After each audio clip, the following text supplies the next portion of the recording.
नमस्कार दोस्तों, केटी voice stories channel में आप सभी का स्वागत है। हमारी आज की कहानी है चोर माँ बाप। अरे, उस बुढ़िया को पकड़ो। चोरनी कहीं की बुढ़िया यहाँ खाना बनाने आई थी या चोरी करने, पता नहीं। आजकल के लोगों को क्या हो गया है, अपनी इज्जत का थोड़ा सा भी ध्यान नहीं रहता इन लोगों को।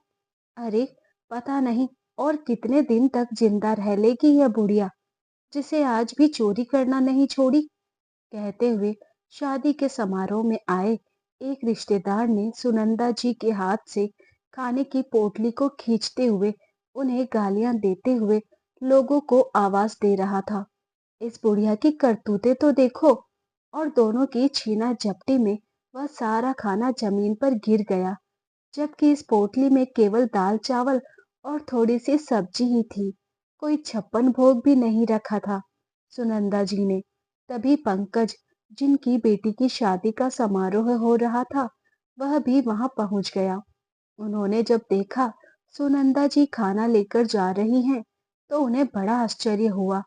और खाने में केवल सादा दाल चावल और थोड़ी सी सब्जी।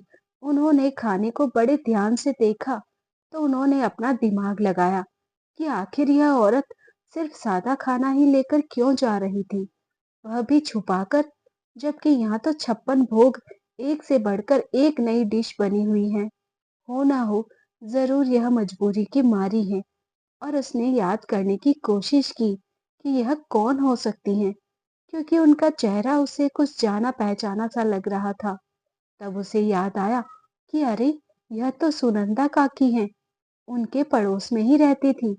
जब काकी की शादी होकर आई थी, तब पंकज बहुत छोटा था, लेकिन रोजी रोटी कमाने की आपाधापी में सब गांव से शहर गए, तो वहीं के होकर रह गए थे। लेकिन कई दिनों बाद भी अपने दिल की करीबी से मिलने पर भी एक दूसरे को नहीं पहचान पा रहे थे। पंकज तो छोटे से बड़ा हो गया, इसलिए काकी ने नहीं पहचाना। लेकिन जब पंकज ने अपने दिमाग पे जोर डाला, तो वह उन्हें पहचान लिया। वह उन्हें देखकर खुशी से उछल पड़ा। अरे, यह तो सुनंदा काकी हैं, जो किसी समय में अपने इलाके के सूबेदार की पत्नी हुआ करती थी, जहां 10 नौकर 24 घंटे खाना खाकर पड़े रहते थे। और पंकज सुनंदा जी को बचपन से जानते थे कि वह कितने दयालु और सबकी लोकप्रिय मुखिया हुआ करती थी, जिनका निर्णय सर आंखों पर हुआ करता था। लेकिन उनकी ऐसी दुर्दशा उसे कुछ समझ में नहीं आ रहा था। उसने उस समय तो किसी से कुछ नहीं कहा, लेकिन वहां काम कर रहे एक सहयोगी से कहकर उनके लिए फिर से दाल चावल और सब्जी परोसकर मंगवाई और सम्मान पूर्वक उन्हें दिलवाई। दरअसल सुनंदा जी उस शादी समारोह में केटरर के साथ सब्जी काटने और खाना बनाने में मदद करने के लिए मजदूर के रूप में वहां गई हुई थी। लेकिन उन्हें कुछ याद आते ही उन्होंने वैसी हरकत की थी। जब यह बात कैटरर को पता चली, तो उसने उसे खूब डांटा। लेकिन पंकज ने उसे समझाते हुए कहा, भाई, कोई बात नहीं, जब मुझे कोई आपत्ति नहीं है, तो आप उन्हें क्यों डांट रहे हो। और भी कुछ कहने ही वाले थे, लेकिन किसी ने उन्हें बुलाकर अंदर ले गए। थोड़ी देर में सुनंदा जी अपने गर्दन झुकाए, चेहरे को अपने पल्लू से ढके, आंखें नीचे किए हुए चुपचाप वहीं पहुंच गई, जहां अन्य मजदूर सब्जी काट रहे थे। सभी लोग उन्हें घृणा की दृष्टि से देख रहे थे, लेकिन उस कैटरर ने उन्हें और जलील करना उचित नहीं समझा, और उसने उन्हें कुछ नहीं कहा। उस दिन का सारा काम निपटाकर सुनंदा जी ने भी सभी लोगों के साथ भरपेट खाना खाया, और उस कैटरर के कहने से थोड़ा सा खाना फिर से लेकर चली गई। पंकज भी अपनी बेटी की शादी में इतना व्यस्त हो गया कि उसे याद ही नहीं रहा कि उसे बाद में सुनंदा जी से आराम के साथ मिलकर बातें करनी है।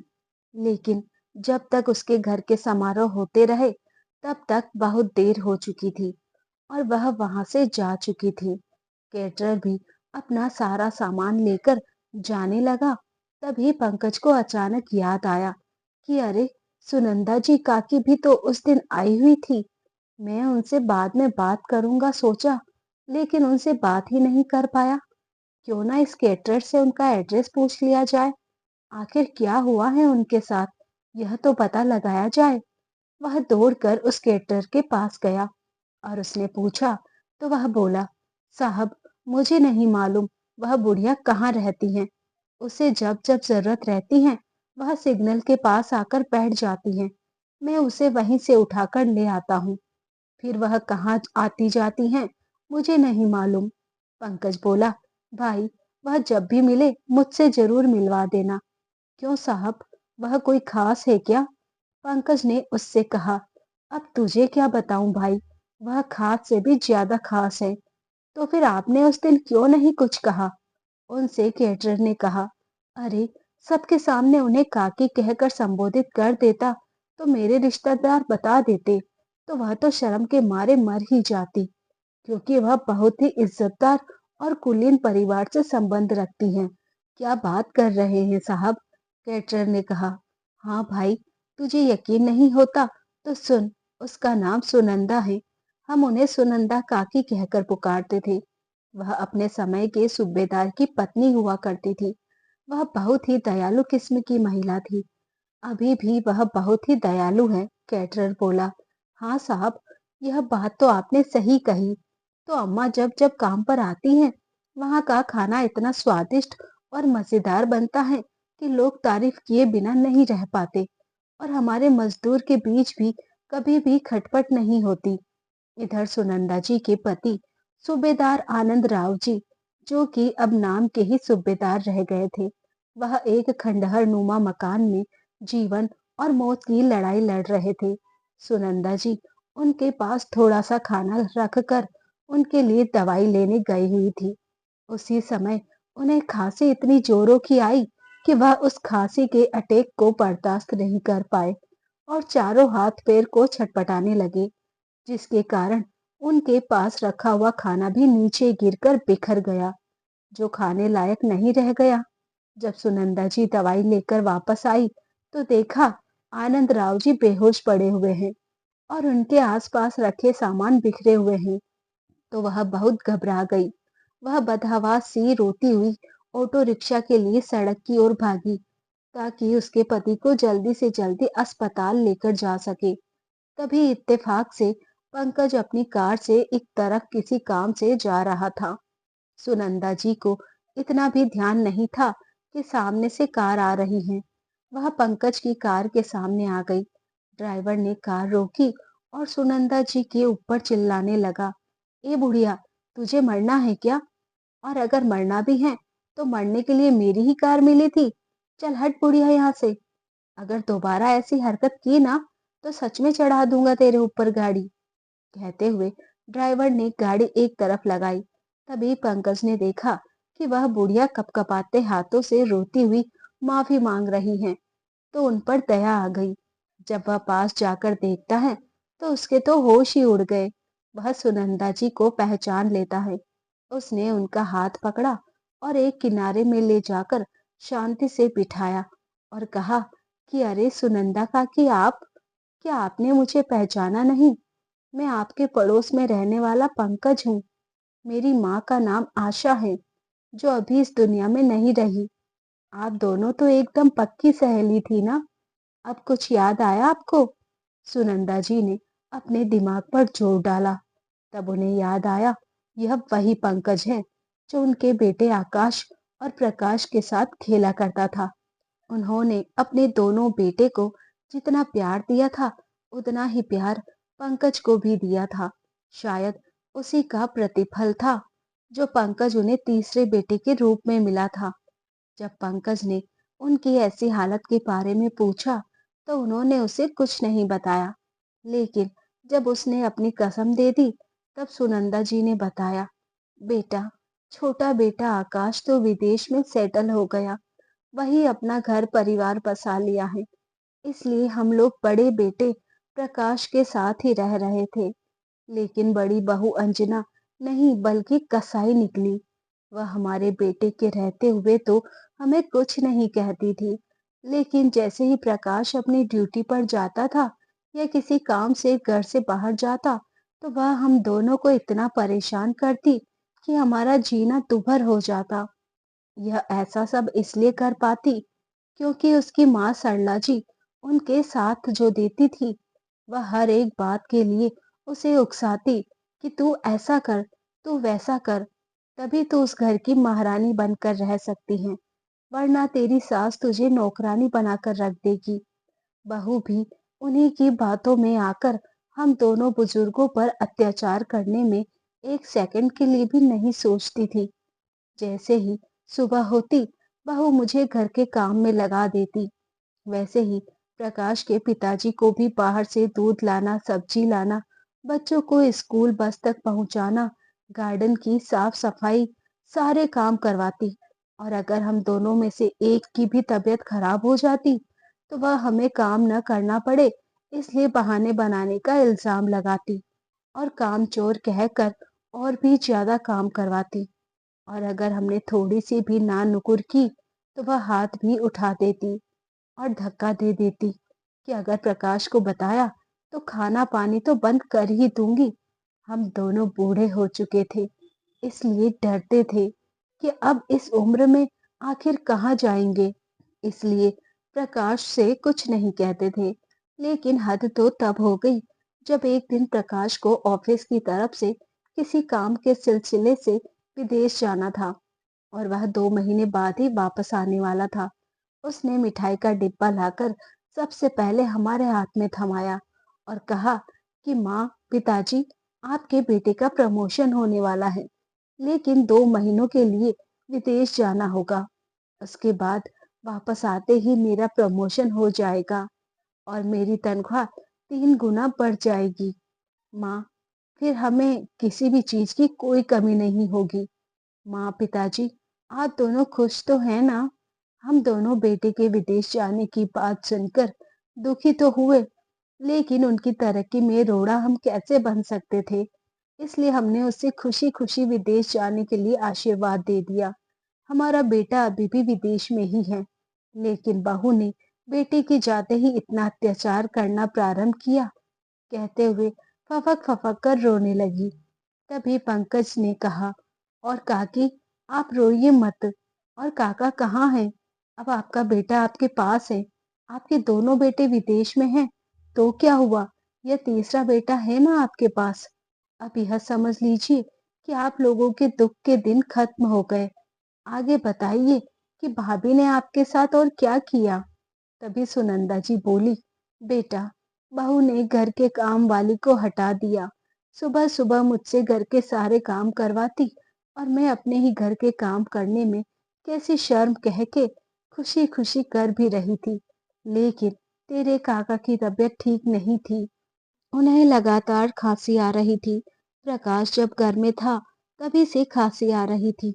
उसने अपने पिताजी के इलाज के लिए कहा भी, लेकिन बहू ने कहा, अरे, आपको बाबूजी के इलाज के लिए चिंता करने की कोई जरूरत नहीं है। मैं हूं ना, मैं अच्छी तरह से देखभाल कर रही हूँ बाबूजी की और माँ जी की भी। आपको मेरे ऊपर भरोसा नहीं है क्या? यह सिर्फ आपके ही माँ बाबूजी हैं। और हमें धमकी दे रही थी कि अगर हमने मुंह भी खोला, तो वह हमें घर से धक्के मारकर बाहर निकाल देगी। इसलिए हम लोग डर के कारण प्रकाश से कुछ भी नहीं बोल पाए और उसके सामने खुश रहने का नाटक करने लगी। एक दिन बहू ने अपनी सारी सहेलियों को बुलाकर घर में किटी पार्टी रखी थी, जिसमें उसकी माँ और बहन लोग भी आए हुए थे। तेरे काका को बहू ने कहा था कि वह अपने कमरे से ना निकले और मुझे रसोई में उनके लिए नाश्ता बनाने के लिए लगा दिया। मैं नाश्ता बनाने में लगी रही और उधर तेरे काका को इतनी खांसी आई कि उन्हें उल्टियां होने लगी और वह पानी मांगने के लिए बाहर निकल गए और थोड़ी उल्टी बाहर भी हो गई। अब क्या था, बहू का गुस्सा तो 7वें आसमान पर चढ़ गया। उसने गुस्से से आंखों के इशारे में मुझे उन्हें अंदर ले जाने के लिए कहा। मैंने उन्हें जल्दी जल्दी पकड़कर अंदर ले गई, उन्हें पानी दिया और उनकी उल्टी को साफ किया। उसकी सभी सहेलियां नाक कान सिकोड़ने लगी। किसी ने कहा, छी छी यार, अंजना तो इन गंवार के साथ कैसे रह लेती हैं। किसी ने कहा, यार, यह लोग तो नौकर रखने लायक भी नहीं हैं, फिर तो उन्हें क्यों झेल रही हैं।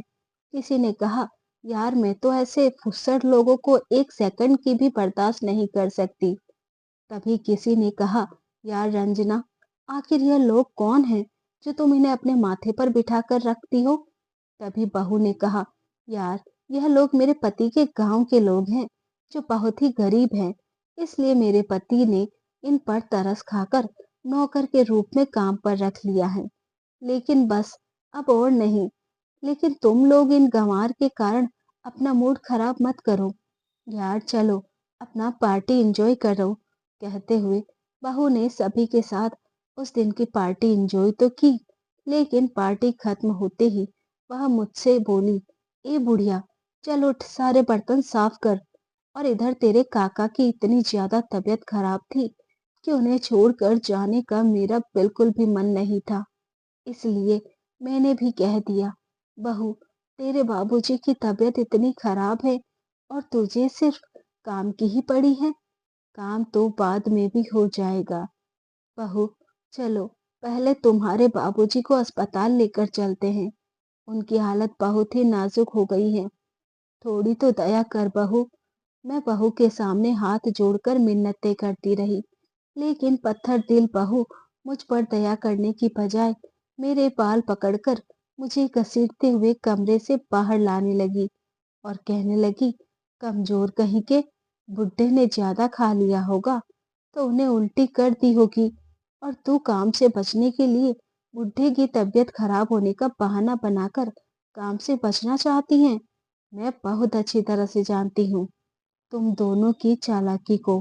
कहते हुए बहू ने मुझसे सारे बर्तन साफ करवाने के लिए कहकर मेरे लाख कहने पर भी मेरे बाल नहीं छोड़े।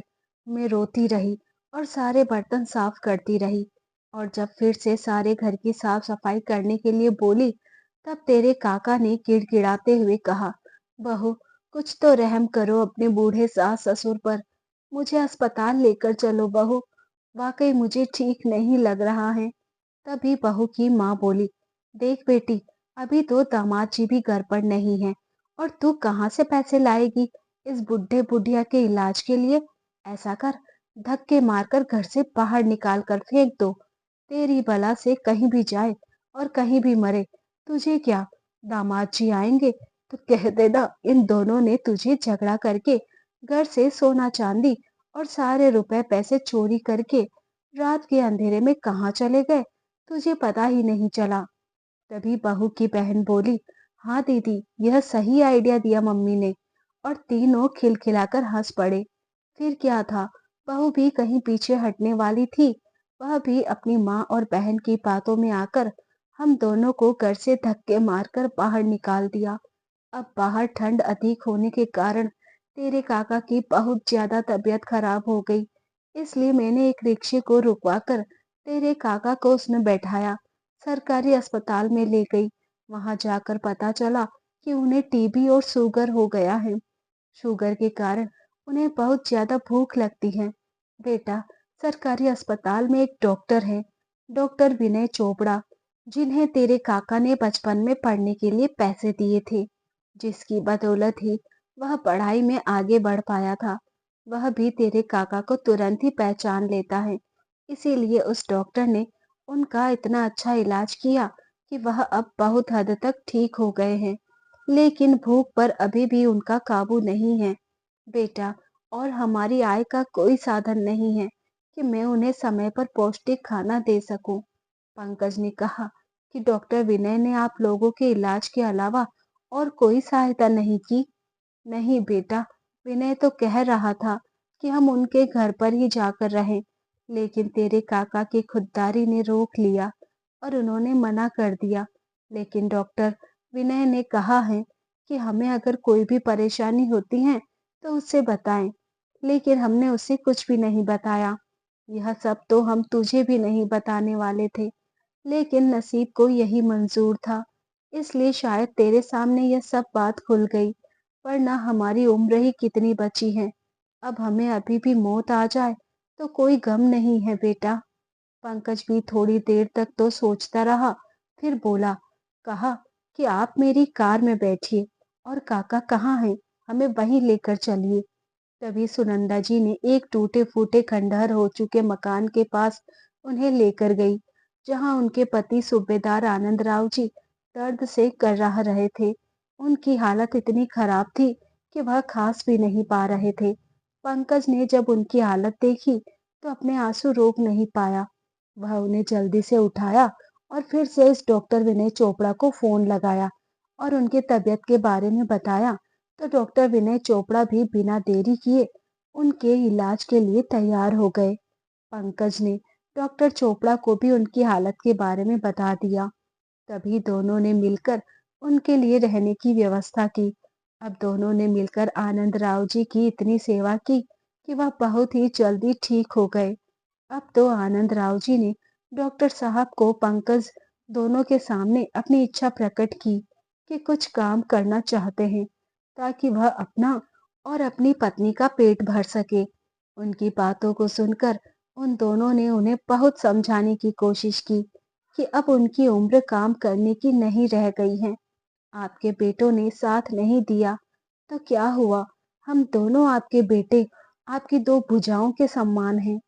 आपको किसी भी चीज की कमी नहीं होने देंगे। लेकिन आनंद राव जी ने कहा, बेटा, मैं तुम्हारे विचारों और तुम्हारे प्यार से शराबोर और प्रस्ताव का सम्मान करता हूँ। लेकिन तुम ही सोचो, जो इंसान जीवन भर काम करके खाया हो और वह अभी आराम फरमाए, तो बताओ उनके हाथ पैर जाम नहीं हो जाएंगे? इसीलिए मेरे बच्चों, मैं तुमसे विनती करता हूँ कि मेरे लिए छोटे मोटे काम ढूंढने दो। तो मजबूरन पंकज ने अपने पास ही उन्हें काम पर रख लिया। पंकज उस शहर का जाना माना व्यापारी था, इसलिए उसने एक शोरूम को आनंद राव जी के हिस्से में ही डाल दिया कि वही उस शोरूम का लेन देन हिसाब किताब देखेंगे। बाकी और अन्य कामों के लिए सुपरवाइजर और भी अन्य कर्मी रखे हुए थे।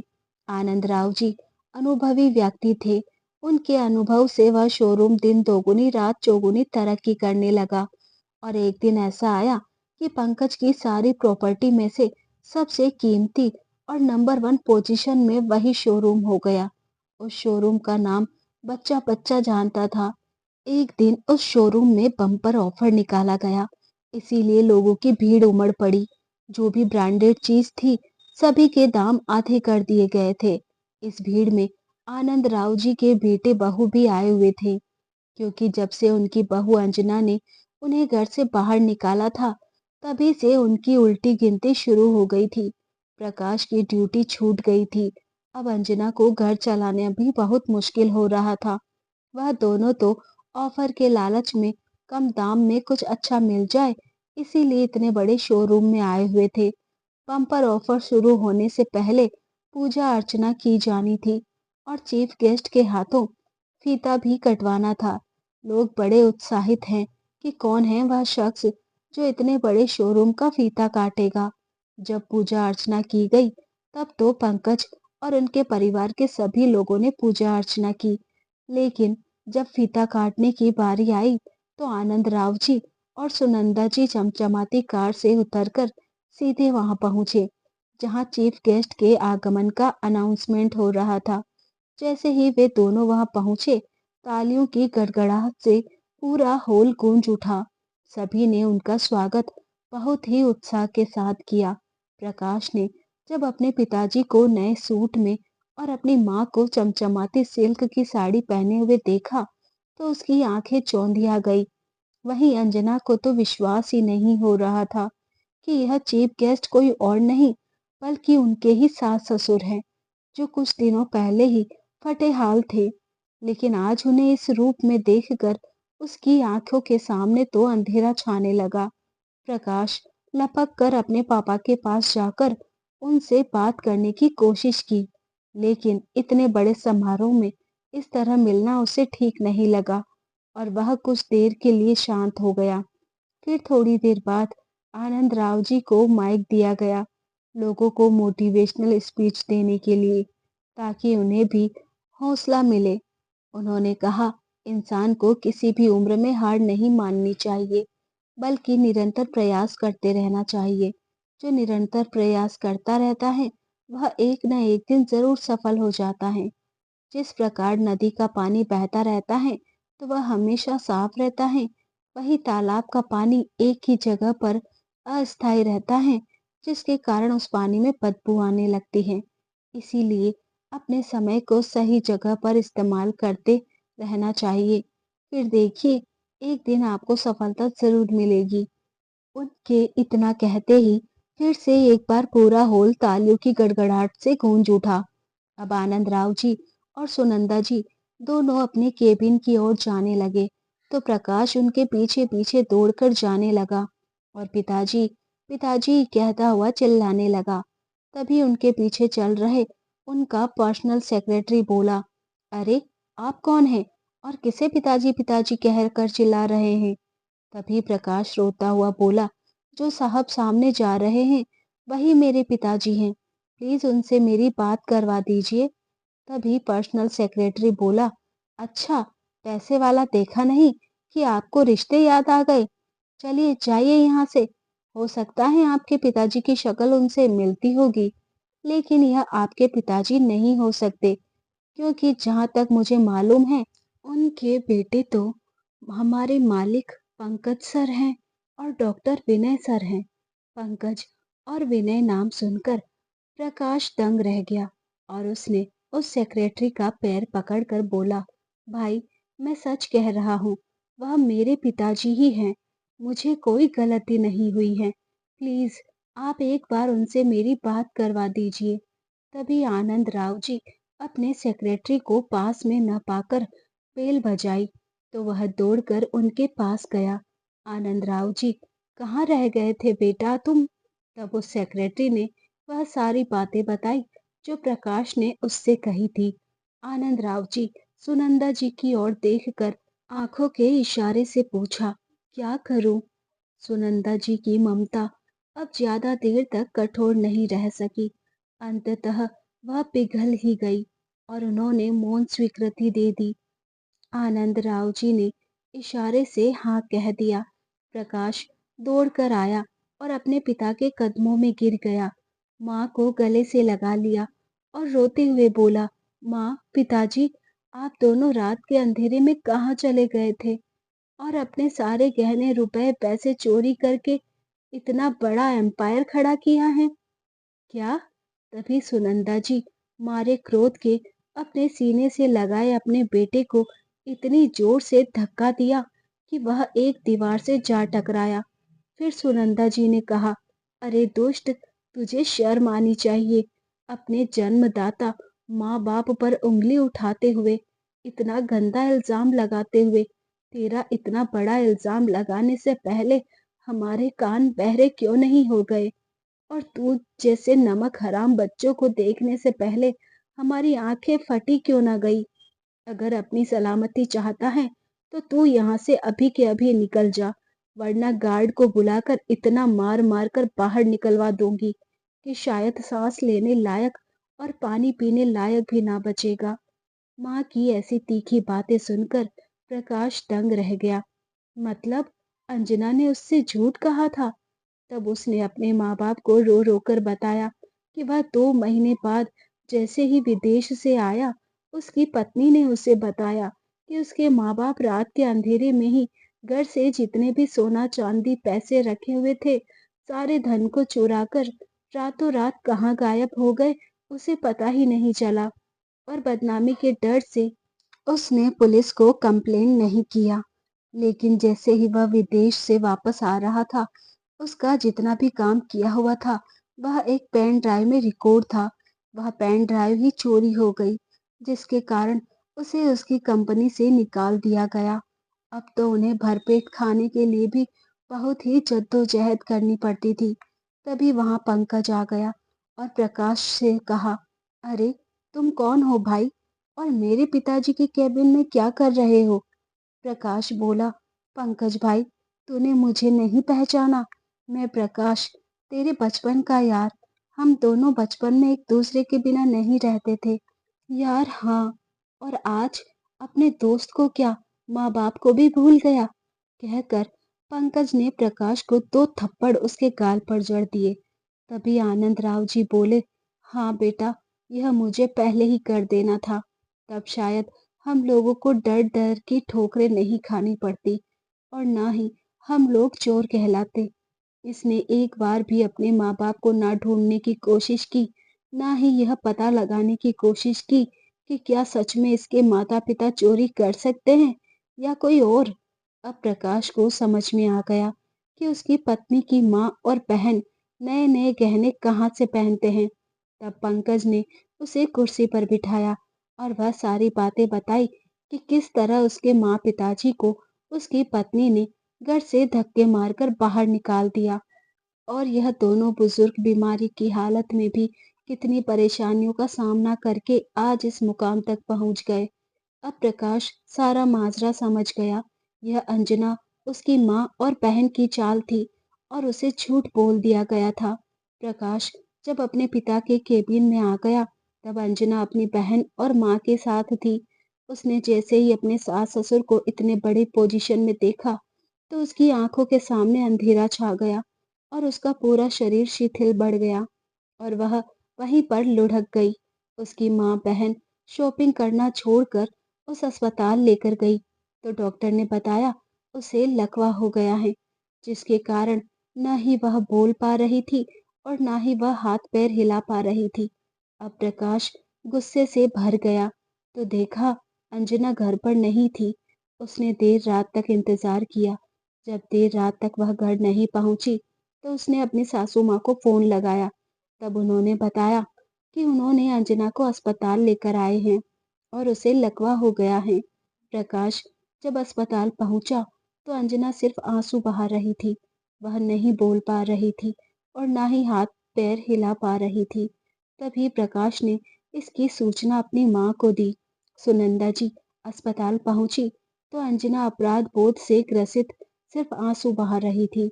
सुनंदा जी ने डॉक्टर विनय को उनका इलाज करने के लिए कहा और वह जल्दी ही ठीक भी हो गई। अब अंजना अपने सास ससुर से उनके पैरों में गिरकर माफी मांगने लगी। प्रकाश भी अपने माँ पिताजी को अपने साथ चलने के लिए कहता रह गया, लेकिन वह दोनों उनके साथ नहीं गए। लेकिन हाँ, आनंद राव जी ने अपने बेटे प्रकाश को अपने शोरूम में मैनेजर के पद पर काम पे जरूर रख लिया, लेकिन रिश्ता ऐसा रखा सिर्फ एक मालिक और एक नौकर का। अब अंजना को हमेशा आत्मग्लानि हो रही थी। वह कभी भी अपने सास ससुर से आंखें नहीं मिला पा रही थी। उसकी नजरें अब हमेशा झुकी ही रहती थी। तो दोस्तों, इस कहानी के बारे में आपकी क्या राय है? कमेंट करके ज़रूर बताइएगा। कहानी पसंद आए तो लाइक और चैनल को सब्सक्राइब ज़रूर कीजिएगा। कहानी को देखने सुनने के लिए मिलते हैं जल्द ही एक नई कहानी के साथ। तब तक आप अपना ख्याल रखिए। Thanks for watching. वीडियो को लाइक शेयर करना बिल्कुल ना भूलें।